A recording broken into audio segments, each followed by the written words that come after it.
PS4 news కి స్వాగతం. ముందుగా ముఖ్యాంశాలు. అగ్నిపథ్పై ప్రతిపక్షాల విమర్శలు. తిప్పికొట్టిన ప్రధాని మోదీ పథకం ఉద్దేశం ఇది.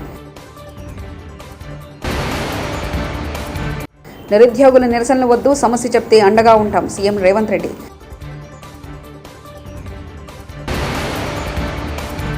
ధైర్యం ఉంటే అసెంబ్లీకి వచ్చి 36 మంది పేర్లు ఇవ్వు జగన్, చంద్రబాబు.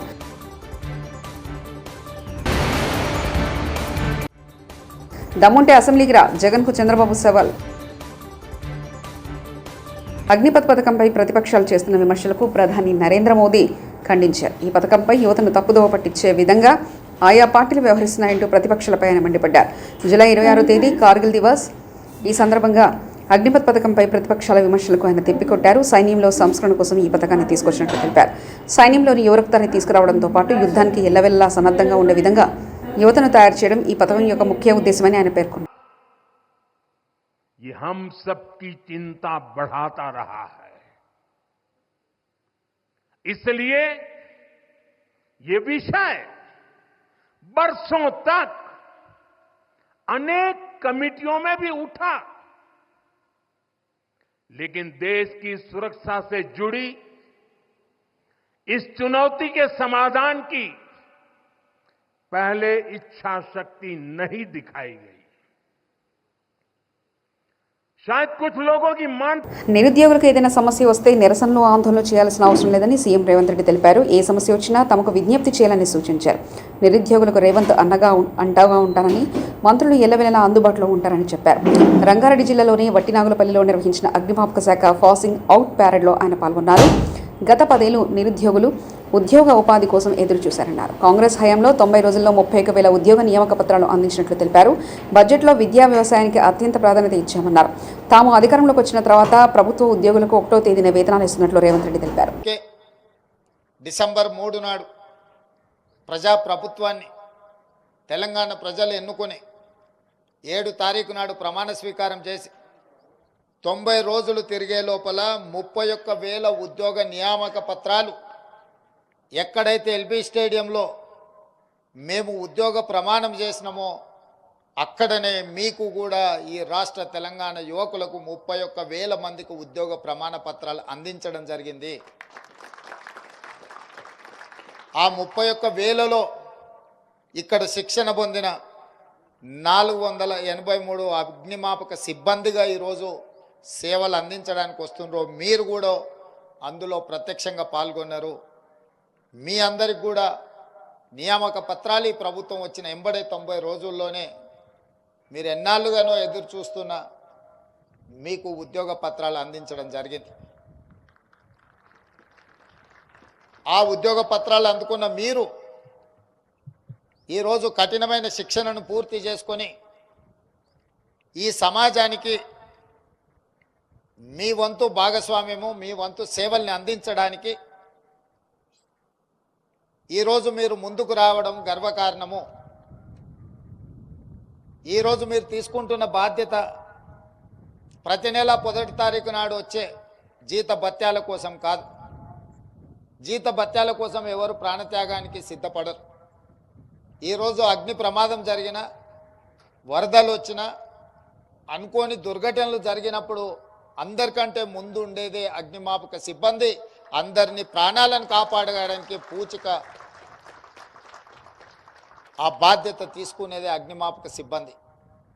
అంటే ఇది ఒక సామాజిక బాధ్యతగా ఈ సమాజాన్ని కాపాడాలన్న లక్ష్యంతో మీరు ఈరోజు ఈ ఉద్యోగంలో చేరి మీ బాధ్యతను నెరవేర్తించడానికి ముందుకు వచ్చినందుకు తెలంగాణ రాష్ట్ర ముఖ్యమంత్రిగా మిమ్మల్ని అందరినీ మనస్ఫూర్తిగా అభినందిస్తున్నా. ఈ ప్రభుత్వం మీ ప్రభుత్వం. ఈ ప్రభుత్వం అధికారంలోకి వచ్చింది, నేను ముఖ్యమంత్రిగా ప్రమాణ స్వీకారం చేసింది, లేదా మా మిత్రుడు మంత్రిగా ప్రమాణ స్వీకారం చేసింది ప్రజల యొక్క ఆకాంక్షలు నెరవేర్చడానికి, ప్రజల యొక్క ఆలోచనలు వినడానికి, ప్రజలు చేసే సూచనల్ని అమలు చేయడానికి మాత్రమే మేము ఇక్కడ ఉన్నాం. ఈ ప్రభుత్వానికి ఎలాంటి భేషజాలు లేవు. ఈ ప్రభుత్వం ప్రజల యొక్క ఆలోచనలకు అనుగుణంగా నడిపించాలన్నదే మా లక్ష్యం. దాంట్లో భాగంగానే నిన్న ఆర్థిక మంత్రివర్యులు ఉప ముఖ్యమంత్రి గారు బట్టి విక్రమార్క గారు 2,91,000 పైచిలుకు కోట్ల రూపాయలను బడ్జెట్ను ప్రవేశపెట్టి విద్యకు వ్యవసాయానికి అత్యంత ప్రాధాన్యత ఇచ్చి ఈ రాష్ట్రంలో నిరుద్యోగ యువకులకు పేద కుటుంబ సభ్యులకు నాణ్యమైన విద్యను అందించడమే కాకుండా ఈ రాష్ట్రంలో ఉండే కేవలం రాజకీయ కృషితో కేసీఆర్ను బద్నాం చేయడానికి పంపులను ఆన్ చేయడం లేదు. పంపులను ఆన్ చేస్తే రోజుకు 3 టీఎంసీల నీటిని లిఫ్ట్ చేసి అన్ని రిజర్వాయర్లు నింపుకోవచ్చు. కానీ నీటి వృధాగా పోస్తున్నారు, కానీ లిఫ్ట్ చేయట్లేదు. కాంగ్రెస్ ప్రభుత్వానికి డెడ్లైన్ విధించిన కేటీఆర్ ఆగస్టు 2 నుంచి అసెంబ్లీ సమావేశాలు అయిపోయేలోపు కాళేశ్వర పంపులు ఆన్ చేసి రైతులకు నీళ్ళు ఇవ్వాలి. లేదంటే 50,000 మంది రైతులతో వచ్చి మేమే కాళేశ్వర పంపులు ఆన్ చేస్తామంటూ కేటీఆర్ వ్యాఖ్యానించారు. చేస్తారా పంప్ హౌజు చాలు చేస్తారా చెయ్యరా తేల్చి చెప్పండి. మీకు అసెంబ్లీ సమావేశాలు ముగిసేదాకా ఈ ప్రభుత్వానికి మేము గడువు ఇస్తున్నాం. ఆగస్టు 2కు అసెంబ్లీ సమావేశాలు ముగుస్తూ ఉన్నాయి. అప్పటిదాకా ఈ ప్రభుత్వానికి, ఎందుకంటే మేము కూడా అందరం హౌజ్లో నిలదీస్తాం, రైతుల పక్షాన ప్రభుత్వాన్ని అడుగుతాం, ఎందుకు చాలు చేస్తలేరు మీరు, అవసరమైతే ప్రత్యేక చర్చ పెట్టండి. లక్షలాది ఎకరాలకు సంబంధించిన ఎకరాలకు ఆయకట్టు నీళ్ళిచ్చే ప్రాజెక్ట్ ఇది. అట్లాంటి ప్రాజెక్టును మీరు ఎందుకు ఈ రకంగా రాజకీయ కక్షతో ఎండబెడుతున్నారు, రైతులను ఎందుకు ఇబ్బంది పెడుతున్నారు, ప్రజలను ఎందుకు హింసిస్తున్నారని తప్పకుండా అసెంబ్లీలో నిలదీస్తాం. ఆగస్టు 2 దాకా వేచి చూస్తాం. మీరు గనక ఆగస్టు 2 లోపల నిర్ణయం తీసుకొని పంపులు ఆన్ చేయకపోతే, నీళ్లు ఎత్తిపోయడం ప్రారంభించకపోతే 50,000 మంది రైతులతో మేము మా కేసీఆర్ గారి నాయకత్వంలో, మా పార్టీ నాయకత్వంలో మేమే వస్తాం, పంపులు మేమే ఆన్ చేస్తాం, రైతులకు ఎట్లా నీళ్ళు ఇయ్యాలో చూపెడతామని చెప్పి కూడా మా పార్టీ తరఫున చెప్తా ఉన్నాం. ఇంత అద్భుతమైన సిస్టమ్ రూపొందించాలంటే మరొకరికి సాధ్యం కాదు. కేసీఆర్ గారు మొత్తం తయారు చేసి మీ చేతిలో పెట్టినారు. మీరు చేయవలసిందల్లా ఒకటే, ఇవాళ ఈ పంప్ హౌజు వెంటనే నడిపితే, మేము అడిగినాం పంపులన్నీ నడుస్తున్నాయా అని అడిగినాం, ఫుల్ కెపాసిటీలో ఉన్నాయా, ఏమైనా సమస్య ఉందా అని అడిగినాం. ఏ సమస్య లేదు సార్ అన్నారు. 17 పంపులు, ఒక్కొక్కటి 40 మెగావాట్ల కెపాసిటీ పంపు, అన్ని రెడీగా ఉన్నాయి. రోజుకు 2 టీఎంసీల నీళ్ళు ఇక్కడ నుంచి ఎత్తిపోయొచ్చు. జగన్ అసెంబ్లీకి రాకుండా శ్వేతపత్రాలతో అబద్ధాలు చెప్తున్నారని ముఖ్యమంత్రి చంద్రబాబు ఆగ్రహం వ్యక్తం చేశారు. అసత్యాలు ప్రచారం చేస్తూ ప్రజలు మభ్యపెడుతున్నారని మండిపడ్డారు. హత్యలు జరిగాయని చెప్తున్న జగన్ ఇప్పటివరకు చనిపోయిన 36 మంది పేర్లు ఎందుకు ఇవ్వలేదని ప్రశ్నించారు. తప్పు చేసిన ఏ ఒక్కరిని వదిలేది లేదని, వడ్డీతో సహా చెల్లిస్తామని హెచ్చరించారు. నష్టం కలిగించింది. ఆ రాష్ట్ర విభజనను కూడా అధిగమించడానికి మనం ఆ రోజు అనేక కార్యక్రమాలు ఆలోచించి, తెలంగాణ రాష్ట్రానికి ఏవైతే అడ్వాంటేజ్ వచ్చాయో మనం అవన్నీ కూడా ఏ విధంగా అధిగమించాలి, ఏ విధంగా ఇక్కడ ఒక ఎకో సిస్టమ్ క్రియేట్ చేసుకోవాలని ఆలోచించాం. కానీ 1924 విభజన కంటే తీవ్రమైన నష్టం రాష్ట్రానికి జరిగింది. కోలుకోలేని దెబ్బ తగిలింది. అందుకే ఇక్కడ మళ్ళా నేను బ్రీఫ్ చేస్తున్న 6 వైట్ పేపర్లు మనం పబ్లిసైజ్ చేశాం. ఒక్క పోలవరం మిస్మేనేజ్మెంట్ వల్ల 53,000 కోట్ల రూపాయలు ఇప్పటి వరకు నష్టం. అది వచ్చుంటే 53,000 కోట్ల రూపాయలు మనకు అదనంగా జిఎస్టిపి కాంట్రిబ్యూషన్ వచ్చేది. అమరావతి ఈ ఒక్కదాని వల్ల దగ్గర 7 లక్షల ఉద్యోగాలు పోయినాయి. ఒక 2 నుంచి 3 లక్షల కోట్ల రూపాయలు ఆస్తి తరిగిపోయింది.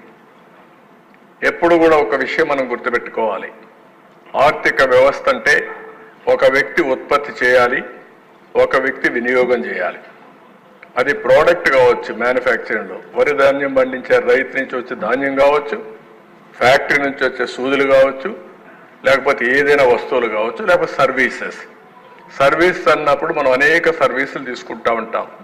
ఇప్పుడు బ్యాండ్ విత్ వాడతాం, దానికి డబ్బులు కడతాం, సెల్ ఫోన్కి వాడతాం, దానికి యూజర్ ఛార్జెస్ కడతాం, ఇలాంటివన్నీ ఉంటాయి. ఇవి 2 కూడా ఆల్వేస్ మనం ముందుకు పోతా ఉంటే ఎకనామిక్ యాక్టివిటీ పెరుగుతుంది. ఇప్పుడు మనం ఇక్కడికి వచ్చాం, మొన్న ఒక ఆయన నాకు కనపడి ఈ గవర్నమెంట్ వచ్చిన తర్వాత నా ఆస్తుల విలువ 100 కోట్లు పెరిగింది, నేను 1 కోటి రూపాయలు అన్నా క్యాంటీన్కి ఇస్తానని చెప్పి ఇచ్చాడు. అంటే దీని అసెస్మెంట్ ఏంటి? 100 కోట్లు పెరిగింది కాబట్టి ఉదారంగా 1 కోటి రూపాయలు అన్నా క్యాంటీన్కి దానం చేయడానికి. విద్యా కానుకతో గత ప్రభుత్వం చేసిన కుంభకోణంపై విచారణ చేపడతాం. స్కూల్ బ్యాగులపై, పుస్తకాలపై, బెల్టులపై వైసీపీ రంగులు అవసరం లేదు. ఇవన్నీ పిల్లలకు ఇన్స్పిరేషన్గా ఉండేలా డిజైన్ చేస్తాం.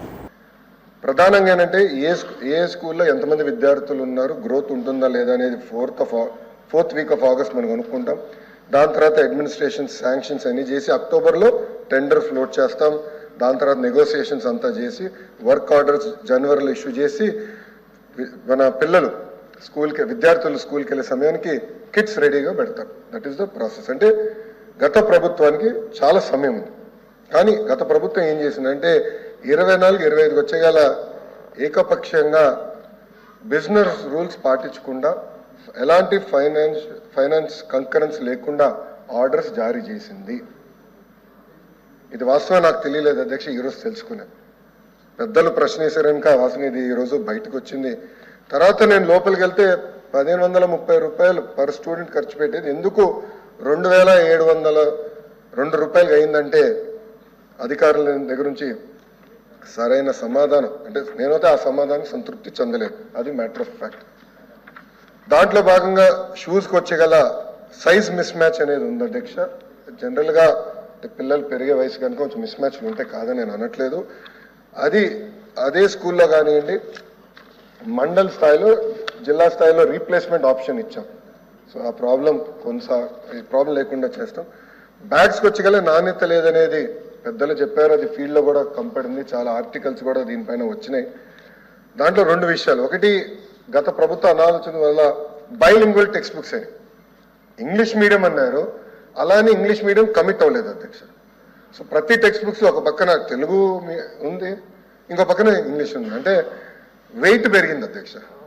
పిల్లలు 10 నుంచి 12 కేజీ కన్నా ఎక్కువ బరువు మోయకూడదు అనేది చాలా క్లియర్ రూల్స్ ఉన్నా దాదాపు 20 కేజీలు మోస్తున్నారు బరువు. దానికి ప్రధానమైన కారణం బైలింగ్వల్ టెక్స్ట్ బుక్స్. సో ఈ బైలింగ్వల్ టెక్స్ట్ బుక్స్ ఏం చేయాలనేది కూడా మేము డిస్కస్ చేస్తున్నాము. అంటే ఎట్లా తీసుకెళ్ళాలి ఇది ముందరికి అనేది మేము డిస్కస్ చేస్తున్నాం అధ్యక్ష. అంతేకాకుండా అధ్యక్ష, యూనిఫామ్స్కి వచ్చేగల స్టిచ్చింగ్ ఛార్జెస్ కూడా 22-23 అకాడమిక్ ఇయర్ నుంచి పెండింగ్ ఉన్నాయి అధ్యక్ష. ఆ స్టిచ్చింగ్ ఛార్జెస్ కూడా పెండింగ్ ఉన్నాయి. ఫైనాన్స్ మంత్రి గారు నా పక్కనే కూర్చున్నారు. సో గౌరవ మంత్రి గారు రిక్వెస్ట్ చేస్తున్నా, త్వరలోనే ఈ నారా చంద్రబాబు నాయుడు దిగిపోయే నాటికి ఖజానాలో ఉన్న 100 కోట్లు మాత్రమే. అయినా మేము రాగానే బడ్జెట్ ప్రవేశపెట్టాం. ఇప్పుడు బాబు బడ్జెట్ ఎందుకు ప్రవేశలేకపోతున్నాడంటూ వైఎస్ జగన్ వైఎస్ఆర్సీపీ అధ్యక్షులు వ్యాఖ్యానించారు. పోలవరం అనే సబ్జెక్ట్ ఏమిటి అని పూర్తి డ్యామ్ ఫోటో వేయమ్మా ఒకసారి, చూపించు ఒకసారి. పోలవరం అన్నది ఇది పోలవరం ప్రాజెక్టు, ఇది స్పిల్వే. అందరు ఈ ఫోటో ఒకసారి గమనించండి ఒకసారి, ప్రతి ఒక్కరు కూడా. ఎందుకంటే అది అర్థం కావాలి సార్, పోలవరం అనేది ఏమిటి అనేది, ఏం తప్పులు జరిగినాయి అనేది. ఈ పోలవరం అనేది ఇది పోలవరం ప్రాజెక్టు. ఈ స్పిల్వే ప్రాజెక్ట్, ఈ ముందర మీ ఫోటోలో కనిపించేది స్పిల్వే.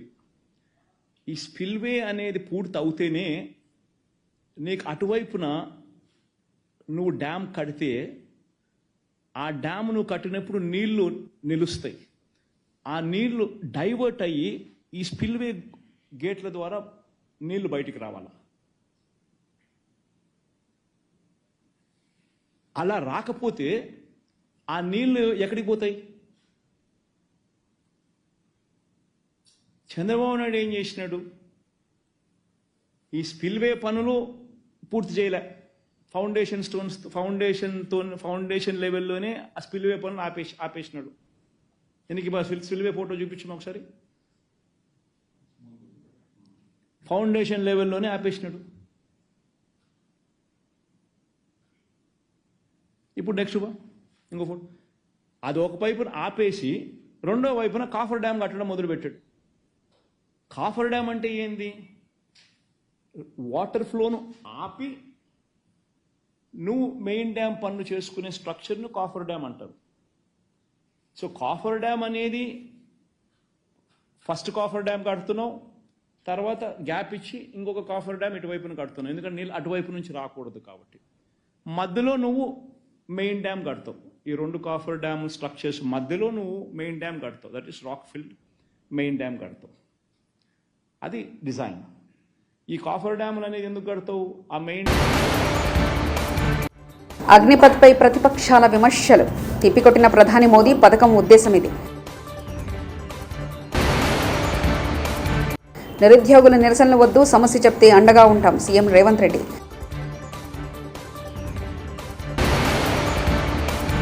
ధైర్యం ఉంటే అసెంబ్లీకి వచ్చి 36 మంది పేర్లు ఇవ్వు జగన్, చంద్రబాబు.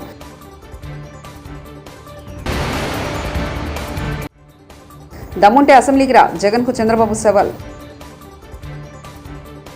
TS4 న్యూస్ ఇంతటితో సమాప్తం. చూస్తున్నారండి TS4 తెలుగు.